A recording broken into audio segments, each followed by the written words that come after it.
Hello everyone, hope you all are doing good. So today I am here with a very interesting topic जो आपके EVS से related है और मैंने कुछ पिक्चर्स भी लगाई हैं ताकि आपको वो चीज़ सही से समझ आ जाए कि एक्चुअल में वो चीज़ है क्या।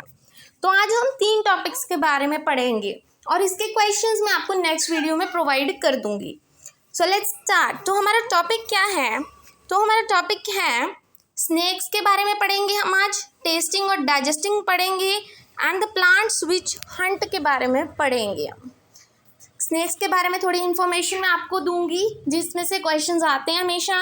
फिर टेस्टिंग और डाइजेस्टिंग, ये सारे आपको पता है आपके थीम्स है ईवीएस के जो सबसे ज़्यादा इम्पॉर्टेंट है, और plants witch hunt. So let's start.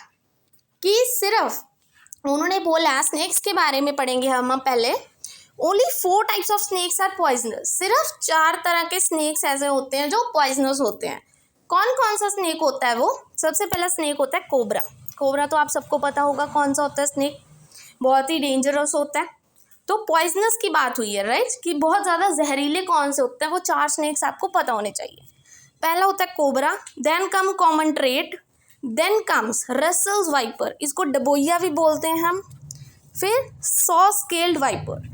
ये 4 टाइप्स के जो स्नेक्स हैं वो क्या होते हैं, हमेशा पॉइजनस होते हैं, बहुत ज़्यादा डेंजरस होते हैं। फिर से रिपीट कर लेते हैं। एक होता है cobra, common krait, Russell's viper and saw scaled viper. अब हम कुछ स्नेक्स के बारे में चीज़ें पढ़ेंगे ध्यान से। तो अ स्नेक हैज़ 2 हॉलो टीथ्स, जिसको हम फैंग्स बोलते हैं। ये आप स्नेक की पिक्चर देख सकते हो, यहाँ पे ये 2 फैंग्स आप देख सकते हो, राइट। मतलब स्नेक्स के कितने टीथ होते हैं? 2 हॉलो टीथ होते हैं जिसको हम फैंग्स बोलते हैं। ये आप फैंग्स देख सकते हो ध्यान से पिक्चर में। The poison that enters a person body through their fangs, कि जब ये काटता है किसी इंसान को तो ये 2 फैंग्स के थ्रू ही वो जो जहर है वो इंसान की बॉडी में जाता है। Now comes next, the medicine for snakes bite is made from snakes poison. ये बहुत ही अच्छी चीज़ है कि जो स्नेक बाइट, जब आपको स्नेक काटता है ना तो उसकी जो दवाई होती है इंसान को बचाने की, वो भी स्नेक से ही बनती है, स्नेक्स के जहर से ही बनती है। जैसे कहते हैं जहर जहर को काटता है, वो चीज़ इसके ही जहर से इसकी ही मेडिसिन बनती है। और कहाँ अवेलेबल होती है वो? गवर्नमेंट हॉस्पिटल्स में अवेलेबल होती है। फिर उसके बाद हम पढ़ेंगे सपेरा को हम क्या बोलते हैं? कालबेलियास। सपेरा आप सबको पता होगा कि जब स्नेक्स आ जाते हैं तो आप सपेरे को बुलाते हो ताकि वो निकाल सके सांप को जहाँ भी वो छिपा हुआ है, ठीक है। और सपेरा को हम क्या बोलते हैं? कालबेलियास बोलते हैं, ये याद रखना। फिर आता है नागगुम्पन। नागगुम्पन मैं आपको दिखाती हूँ कैसा होता है एक्चुअली। नागगुम्पन, ये डिज़ाइन को बोलते हैं नागगुम्पन। ये आप डिज़ाइन देख सकते हो, हाँ, इसको बोलते हैं नागगुम्पन। तो इसके बारे में क्या बताया गया है कि जो नागगुम्पन है ये डिज़ाइन होता है जो मोस्टली रंगोलीज में यूज़ किया जाता है।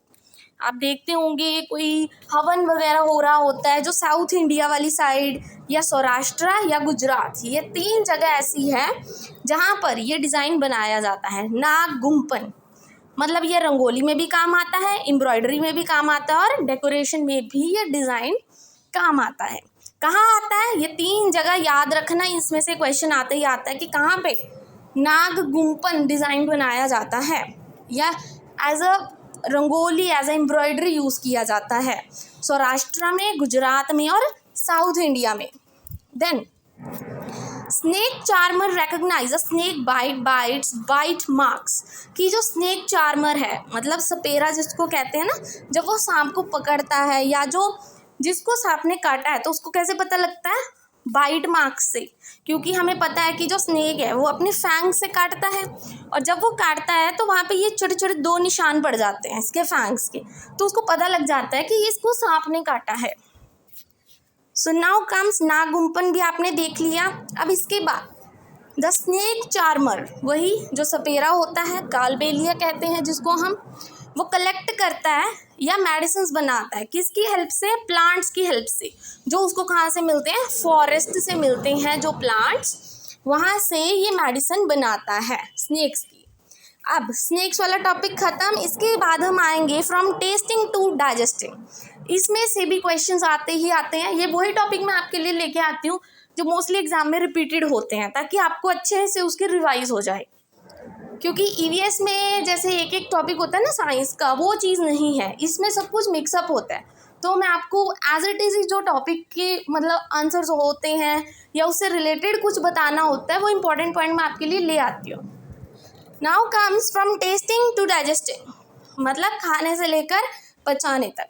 तो सबसे पहली चीज़ जो आपको पता होनी चाहिए कि हमारे स्टमक का टेम्परेचर कितना होता है, 30 degree Celsius. Most important question आपको पता होना चाहिए कि आपके जो स्टमक का टेम्परेचर है वो 30 डिग्री सेल्सियस होता है। Then the juice in a stomach is acidic in nature. Acidic आप सबको पता है कि हमारे पेट में एसिड बनती है, HCl एसिड होती है, हाइड्रोक्लोरिक एसिड, तो वो हमारे स्टमक में बनती है और हमारे स्टमक का टेम्परेचर हमेशा 30 डिग्री सेल्सियस होता है और ये एसिडिक होती है नेचर में। नाउ कम्स बहुत ज़्यादा जो राइस है, राइस की प्रोडक्शन मतलब चावल की प्रोडक्शन सबसे ज़्यादा कहाँ होती है, कालाहांडी डिस्ट्रिक्ट में।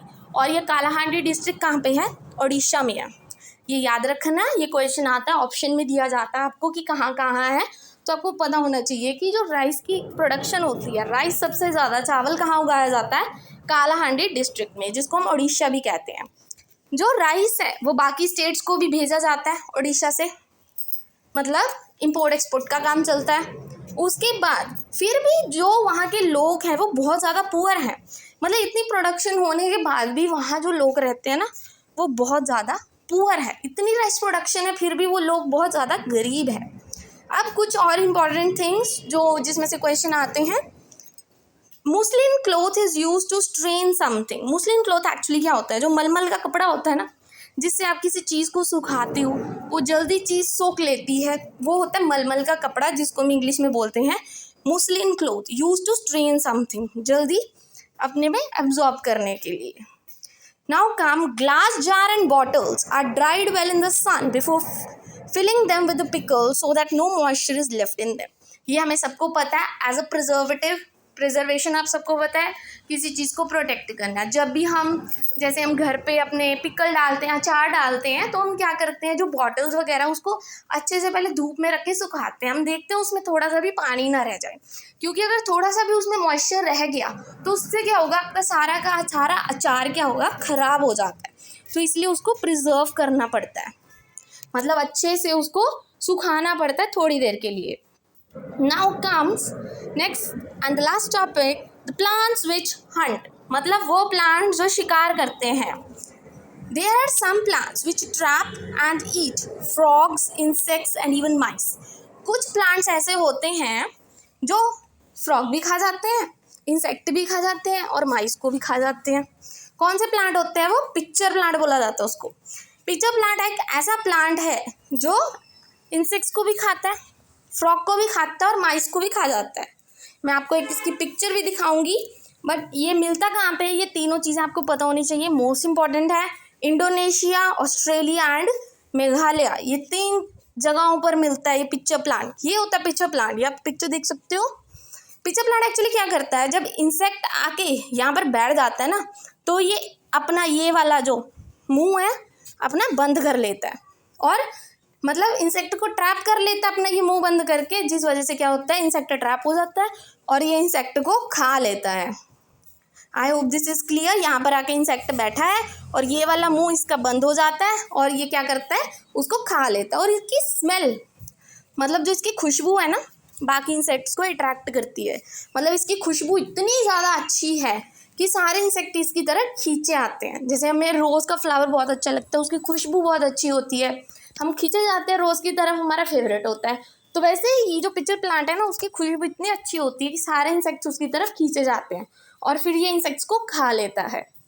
I hope today's video is very useful for you. Thank you very much and please don't forget to like and subscribe my channel.